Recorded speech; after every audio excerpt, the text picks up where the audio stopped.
Mime and pantomime, though some people, not in the trade but outside of it, use them synonymously, are two different things. Pantomime is the handling of any imaginary object. That's pantomime. Mime is any form of silent performing, and even that's not always true. A mime is also a word like dance.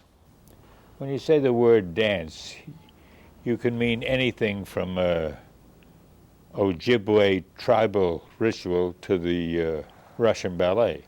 Those are all included within the word dance. Well, that's how mime is. There are different, they call them schools or versions, but there are different kinds of mime. Ours is one of them, called American mime.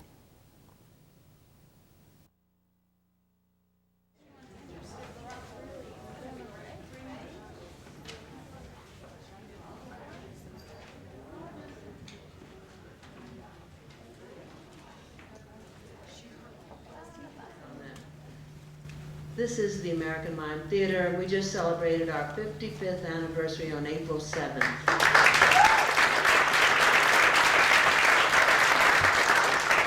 And we can attribute that to our founder and director, Paul Curtis, who's recovering from a heart attack. But he is also very good at what he did in creating an art form, a medium, what we call American mime.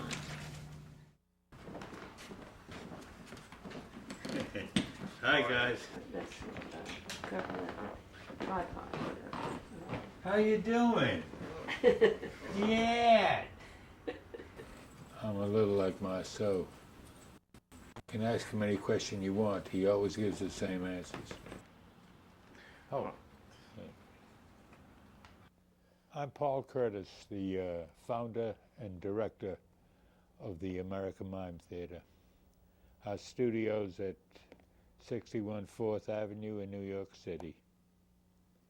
And we've been playing this game since 1952. I was a student of Erwin Piscata at the New School for the dramatic workshop of the New School for Social Research. When I was a kid and directing, it was a common thing for those of us who called ourselves theater artists. In other words, we weren't about the commercial theater, but theater artists, to try to put acting and dance together. And since nobody was interested in hiring a director in their early 20s for any kind of money, I thought, I'll put together an acting moving, a new kind of mime. Anyway, we put together a group of works and produced them at the 92nd Street Y, which was a dance house. Now, we broke our eyes to do that, and we had mostly dances for an audience, and there were a lot of giggles because our material was harsher than most dance material at the time. But we had a very strong response. So I was just about finished with the thing when the people who were in the company said, well, we'd like to continue. I said, continue? Yeah. Oh. So we continued, and the minute we started to continue, and there were other people who wanted to study there, and we found out, wait a minute, we have nothing to really teach them. But gradually, we did make up what we call procedures, a thing that does produce that.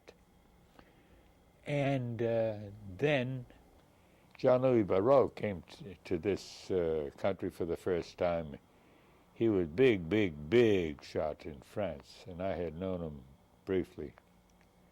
And he came and sat on the studio floor, and we did a showing for him. And afterward, I said, well, what do you think? What do you think? He's very interesting. He said, what do you call that? I said, what do you mean, what do I call it? I call it mime. He said, it's not mime. I said, then what would you call it? Dance? No, it's not dance. What, wiggly acting? I mean, how would you describe it? He said, well, I'd probably call it American mime. And we went on from there, and we were forced to write down tenets. I didn't start out to have a medium. In fact, when I told this to serious theatricians later, they said, hey, what are you talking about, medium? You know what you're saying, medium? I said, yeah, I know what I'm saying.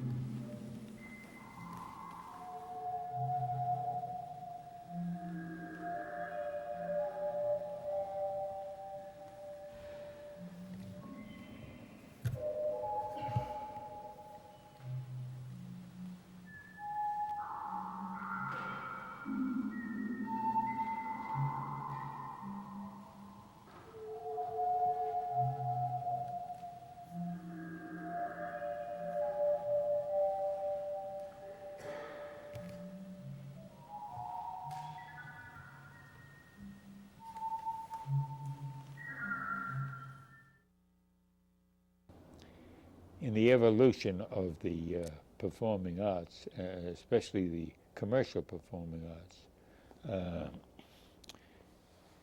it is not usual for a middle-range performer today in this country to want to work on improving their skills. They want to work on improving their work, so they take they take classes with casting directors who give the most awful kind of classes for a great deal of money.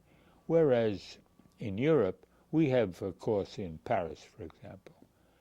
And in Paris, or in Europe generally, all performers up to 20 years experience are always concerned with improving their product. So it's like that, and we are not everybody's cup of tea, but for those who either are looking to improve their performing skills or are, hate to use the word, it gags me, but theater artists, we're a very strong dose.